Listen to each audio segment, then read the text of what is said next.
Down. All right, I'm facilitating this one as well as introducing it. So I do want to introduce our panelists today, focusing on regional impact. So we've got Mike Warrell, CEO of ValleyStar Credit Union. Don't want to skip Megan, I'm just going to start from the end. Megan Baker, who runs Roanoke County Economic Development. We've got Beth Doughty, who ran the Roanoke Regional Partnership and is still doing consulting with communities to help them to grow. We've got Carlo Mendez, who is the Director of Planning at Carilion Clinic, and Caleb Taylor, who is the Executive Director of the NRV Water Authority. So please join me in welcoming our panel today. I, of course, have a vested interest because I live here and I work here, and so I'm really excited to hear your all's perspective. Can each of you share an example of how data has transformed your organization's approach to serving the community or addressing regional needs? Whomever wants to start. I'll go ahead and... Oh, you want to flip on? I don't think we have AV in here. Here you go. Oh, there you go. Can you hear me? Yep. Excellent. All right. So from a healthcare perspective, we use data a little bit different from the admin side and more from the strategic standpoint of really understanding where our markets are, where people are coming from, and really understand their healthcare behaviors. If there are pockets of high level of incidence of diabetes, for example, we tailor the needs based on the community to identify what type of services we offer in that county, in that town, city, etc. So for Carilion, we cover a lot of Southwest Virginia, and we're looking at, okay, where are we missing the boat? Where is our gap? How do we identify our next opportunity to be able to provide the care for our community? So we use data to really think about, okay, going down to Martinsville, what type of service does the folks in Martinsville require over some of the services that are maybe required here in Blacksburg, Christiansburg area, and really understand, okay, what do we need to offer there, whether it's primary care, orthopedics, whether it's subspecialties, et cetera. Thank you. Anybody else want to comment? Okay. So I go around the state, work with different communities and nonprofits, generally in more of a community development than economic development role, to look at, to identify and address issues that impede economic growth or community development. So the latest project that I've done is an outcome of some community workshops we did in the Danville, Pennsylvania area, where we used about 48 different trends in society, economics, 5 different areas, and identified what were the most impactful trends that were going to, in a negative sense, impede the economic growth, the economic prosperity, and the potential that the Danville, Pennsylvania County economy had. One of the 3 issues, were housing, infrastructure, and childcare, and I dopily decided that childcare would be the easiest one to address. So, but the point was not just to say, okay, childcare is what we're going to have to look at. I believe that good information, good data leads to good decisions, and so we engaged actually at Virginia Tech to do a comprehensive kind of benchmarking study on where the region was in childcare. And so that included doing heat maps of where the children were versus where the caretakers were. It included survey work where we looked at how many, what the demand was and what the supply was. And it included a lot of different data points that were then used to make the case. So since that point, we've used various platforms. It's really important, I think, to have the platforms that you can share the data that you have. And I'm always surprised, honestly, that people get it, that they, when you present them with data-based database facts, database conclusions, that they're able to latch on to that. And what has happened since we started this platform of shared learning about this data is that initiatives have been embraced by a broad variety of organizations and agencies and individuals to try to address different areas of childcare, whether it's the creation of a stronger workforce pipeline, whether it's the creation of more childcare providers, whether it's the creation of shared services among providers. And I trace it all back to the availability of accurate data that makes the case and helps people understand what the issues are. Thank you, Beth. I'm going to move to some specific questions to each of you. Megan, would you mind to comment on how how has Roanoke County used data analytics to identify high potential business opportunities and support workforce development in the area? Yeah, so I'm Director of Economic Development for Roanoke County, and our role is to attract companies, retailers to Roanoke County. And we, when a company or a retailer like Trader Joe's, how many people want a Trader Joe's? Yep. Okay. So that's what I hear probably every other week. And retailers like Trader Joe's and manufacturing companies, they all have specific data points they're looking at when they're deciding to locate to an area. And we've hired a retail consultant group along with the city of Roanoke and city of Salem to analyze what our consumer spending patterns are, what our median household income is, because those are the factors that retailers are looking at. And then when you go to manufacturing, they have a different set of factors: infrastructure, availability of land, quality of life. But whenever a company or a retailer is making a decision to locate, they are looking at a specific amount of factors. They aren't saying we're going to Roanoke County because the mountains are beautiful. They're looking at and it's interesting with Trader Joe's, they're looking at what's your educational attainment, where do people come from, what are their shopping patterns. And so being able to have that data to be able to market to those retailers is critically important. And the same when we're recruiting a manufacturer, having an understanding of what our infrastructure, what our utilities, what our water is, because they're working with the same types of data points, and so being able to speak what they know about us and then supplement with some of those qualitative factors and quality of life. And I will say there's been, as recently as a month ago, I was reading an article, so can AI algorithms help companies decide where to locate? Can they bring those factors? Access to suppliers, access to markets, access to utilities, and they've found that it's definitely a ways off, but it's an important tool for companies to use to start to aggregate all of those data points. And they did say that there was I think a San Francisco software company that asked ChatGPT and Google's Gemini, where should we locate? And ChatGPT came back with, hire a site consultant to help you to find your location. And then another, I think Gemini came back with,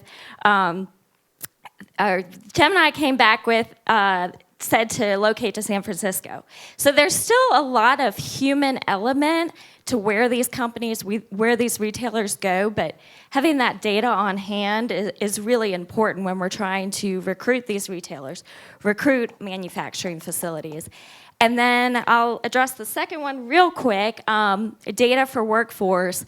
We are in constant conversation with our companies, with our manufacturers, with our educational institutions to make sure we are meeting what the talent of today, tomorrow needs, and being very agile and flexible, because as our workplaces continue to evolve, we really need to have our training evolve as well.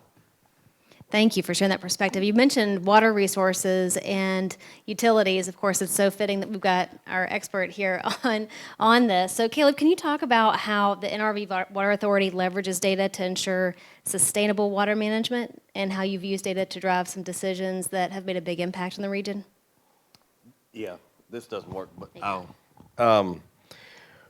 we work with each one of our members to Great example is Tech's doing a master plan right now for the next 20, 30, 40 years. It's been going on for well over a year, and looking at the growth of the campus. And what we're watching is looking at where they see the campus going, how much water demand is going to be needed, whether we have capacity in our current system to be able to handle that, or whether we're going to have to make upgrades in order to be able to handle getting supply to the campus, either through Blacksburg, or we're going to have to come up with a new supply to supply the campus in another way. Yeah, thank you. So I'll kind of pass it on to the remaining of the group too. And Mike, I've got a specific question for you, so don't worry.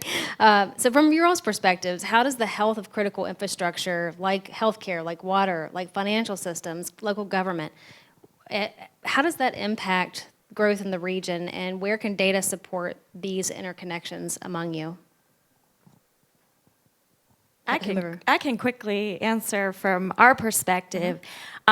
We are very focused on the road from the county level, making sure we have the road infrastructure, making sure we have the water and sewer, because another critical element of economic development is housing. And so really trying to plan to make sure we have roads that can accommodate our future growth, having, again, if we can't have if we don't have water and sewer, we can't have housing. If we don't have housing, we can't recruit people to live in Roanoke County.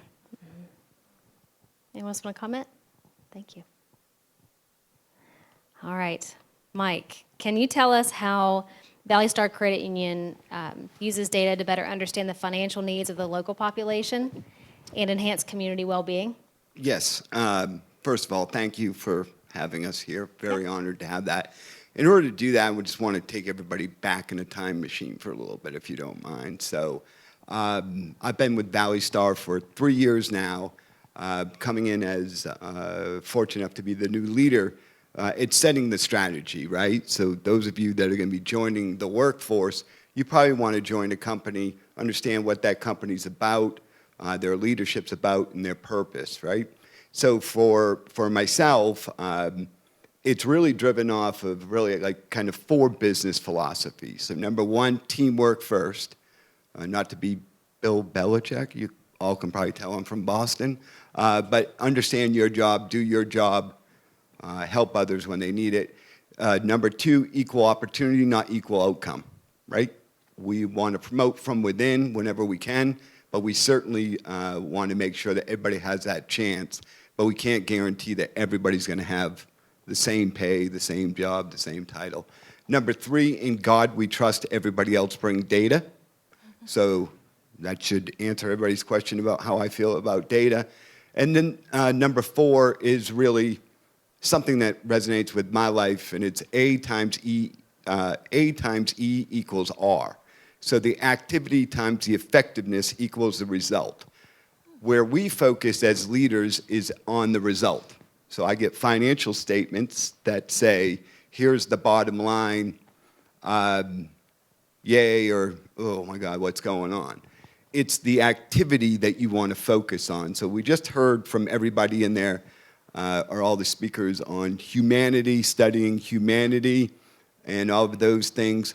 Our mission statement defines, in my opinion, or everything that's been discussed today, employees first, members benefit. So there's your humanity for the Google guy. And as far as data, we're building out a whole data department. We have been, and looking at certain, mostly internal data to make decisions with like teams putting in scorecards to measure their performance, not to belittle them or fire them, but to help them, coach them along. So it's part of one of our strategies. So as far as looking at data to say, is this person more likely to get a checking account in this area, we're working towards that goal to use our own data, and that's why we're building out our own data warehouse, because I'm quite frankly sick of paying all these vendors to pay us to give our data back to us at an exorbitant amount of money. So not sure if I answered your question, but. You did, thank you, it was very helpful. Carlo, can you talk a little bit about how you're using, so Carlo is in charge of driving data or creating the strategy at Carilion Clinic. Can you talk a little bit about how you're using data to drive those decisions in the strategy development process, including most recently the Cancer Center that just broke ground. Yeah, absolutely. One of the things that we do from a strategic standpoint is understand us as an organization, who we are, and where our opportunities lie. So, kind of like what Mike mentioned around scorecards, it's really developing a strategic look and looking out 3-5 years, and what is the data telling us that we're missing, whether it's the finance piece, whether it's the clinical outcomes.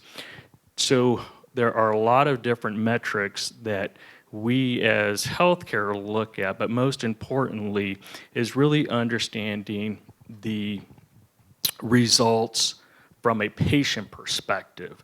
So what is that telling us? Where's our opportunities? And how we leverage that data will help us shape our vision for the organization and where we're going forward. And one of the things that we looked at from a cancer standpoint is, where are patients going now?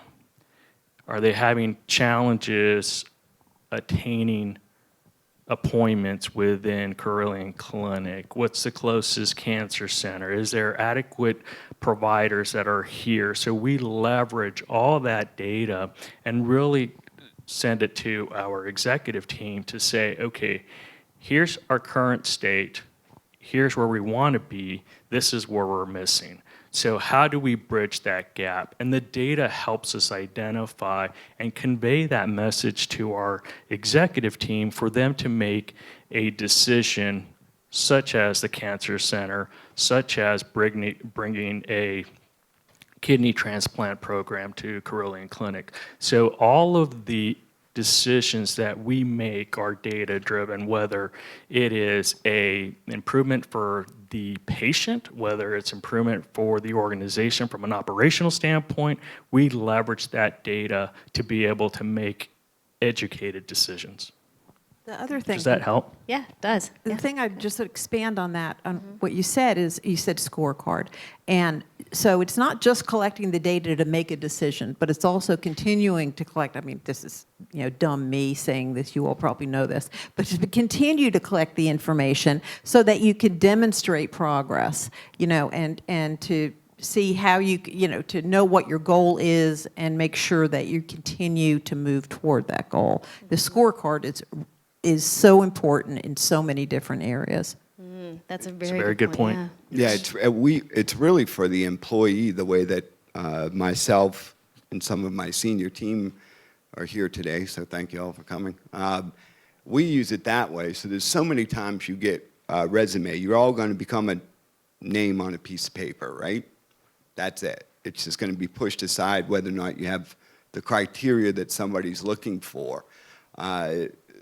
You've all seen resumes where they're like, yeah, I use Excel, or I provided top-notch service, right? So as we're measuring those things with the data from down to the individual, they can say, I was top-performing service department at ValleyStar for 3 years running with a score of 4.78. And here's how I did it, right? It's the how. It's the activity that we miss as leaders. What people are doing really counts. The results will come. We just have to change that activity if it's not working. So again, the scorecards, they sound like we're back in elementary school and we're trying to write people up. And it is a culture shock when you change to focus on those things. But having a centralized, and I was aware of that, having a centralized data department that's kind of Switzerland neutral, all data must come from them. Anything that's shared has to come from that department, or else I'm not even going to look at it, right? Because every department creates a silo by creating their own data points, their own things, and to me, that's when you start to run into problems as the organization starts to grow. Well, the data is really important, but it's how you use the data. So going back to something Megan said about how AI for site location.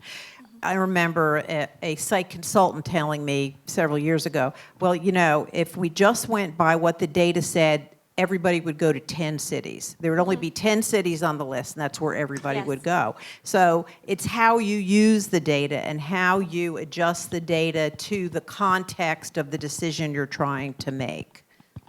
So I'll follow up with that. I think something fascinating, I don't know if you all saw this, that the Water Authority just launched a renovation, a significant, highly important renovation for our region.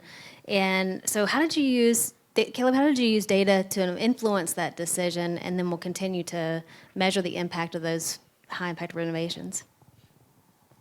I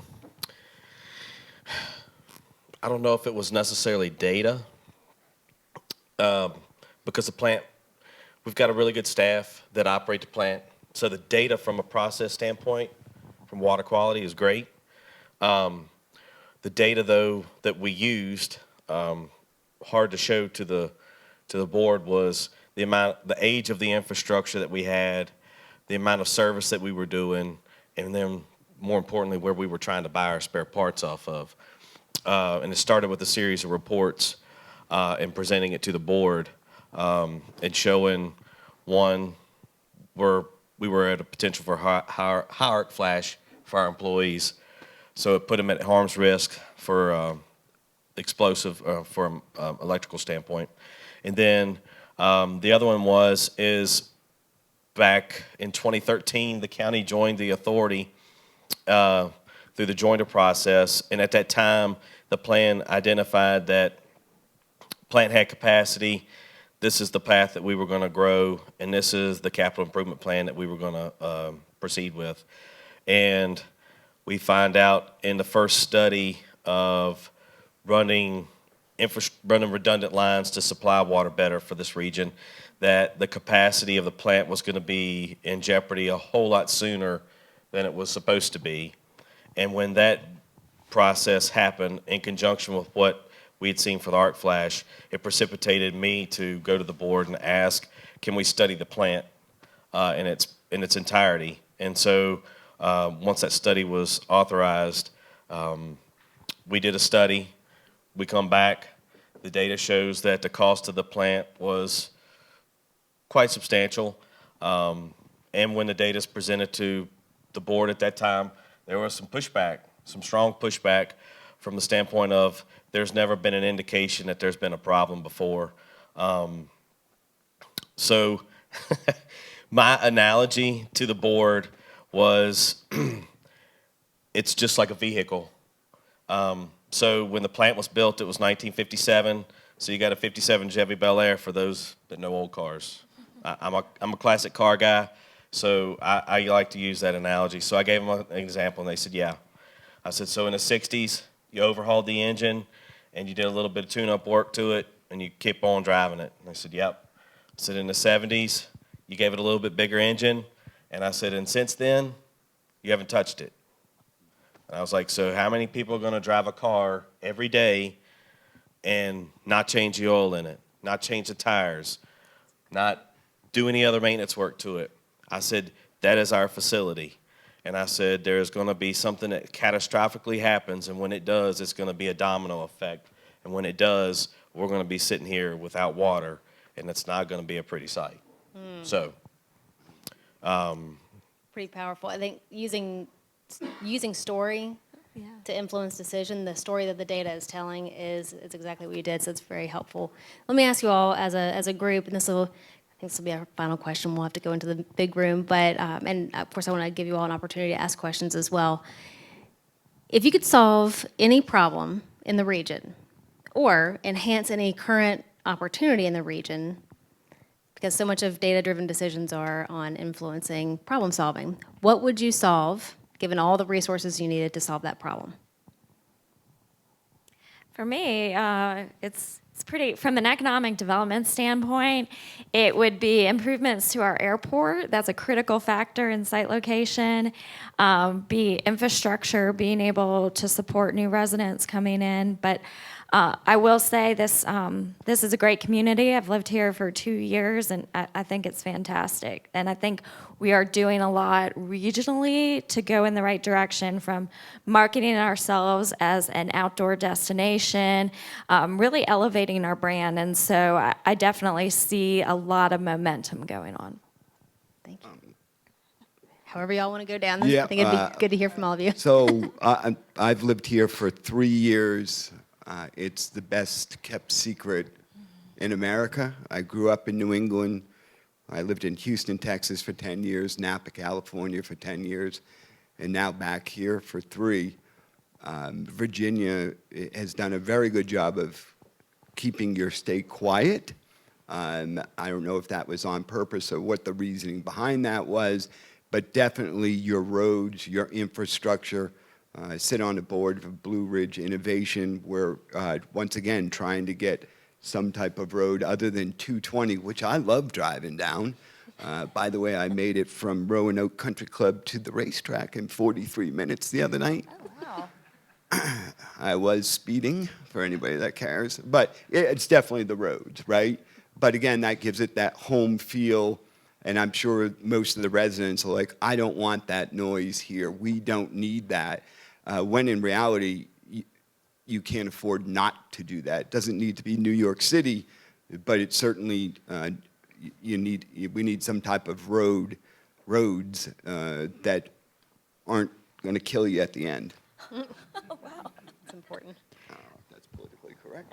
But. I would look at housing, because I think housing is easily datafied and then can be used as a platform. There's a housing shortage everywhere in the country, just about, and it's particularly acute in mid to small-sized communities, micro metros, metro areas, and I've seen places that have been aggressive in doing the data collection, using the data collection in a platform of shared learning, and then motivating that, to action. And I think that is the challenge is true for our region. And to Megan's point of what she tries to do every day of telling our story and bringing people into the region, they have to have somewhere to live. And it's it's been a challenge since before COVID, really long before COVID. And I'm not sure we're making enough progress. And I say that broadly, but our region isn't any different. Yeah, thank you. For me, it's really around ensuring that our rural communities continue to receive access to care. Coming from rural Arizona and then coming here, I'm able to see some similarities. The data shows us that since 2004, 194 community rural hospitals have either closed their doors or shifted to outpatient services only, meaning they're only providing some radiology services, some very basic type of service. We have, I believe, close to 60 million people living in our rural communities throughout the U.S., and we need to do a better job for funding some of these hospitals. This is the only care that those folks are able to receive. So if I had the access to all the data and really have some power to influence federal legislators, national legislators to say, we need more funding for these community hospitals. A lot of these hospitals were developed in the 1940s through the Hill-Burton Act, meaning that the federal government gave dollars for them to build these hospitals, but they have not kept up with the capital improvements. So that's money coming out of their pockets, and their volumes are already lower, and they're not getting that reimbursement. Reimbursements are being cut. So we have to do a better job in ensuring that our rural communities continue to receive access to care. Caleb? I think it kind of ties all together. From my perspective, it ties in with economic development and growth, housing. All of it ties together with infrastructure to be able to provide these services. And so from my perspective, looking at water supply planning, we have the regulations out there, and they're looking at how much water are we using, and they're restricting it because they're trying to manage resources. And I think it's where it gets really important for us to have the data to back it up to justify what we're going to be doing, because the wheels of government are not fast, and so they take time, and so it takes years, and I say years because we just completed this project and I started on it 8 years ago. So it takes a long time, and the more we have the data and the more we can get ahead of it, the better of a job we can do from a planning standpoint, be able to help this region. Thank you. Thank you all so much for your responses and your insights and for leading our communities and doing it through a data-driven approach. I will say all of us need to go over to the other room again for our closing statements from Jay Winkler and from some others in our group. But I would encourage you to please talk with our panelists. They'll be here for a little bit longer if you have specific questions, or would you all be open to them reaching out to you directly after as well? Yeah. All right. Thank you all so much for attending, and we'll see you in the main hall. Thank you all very much.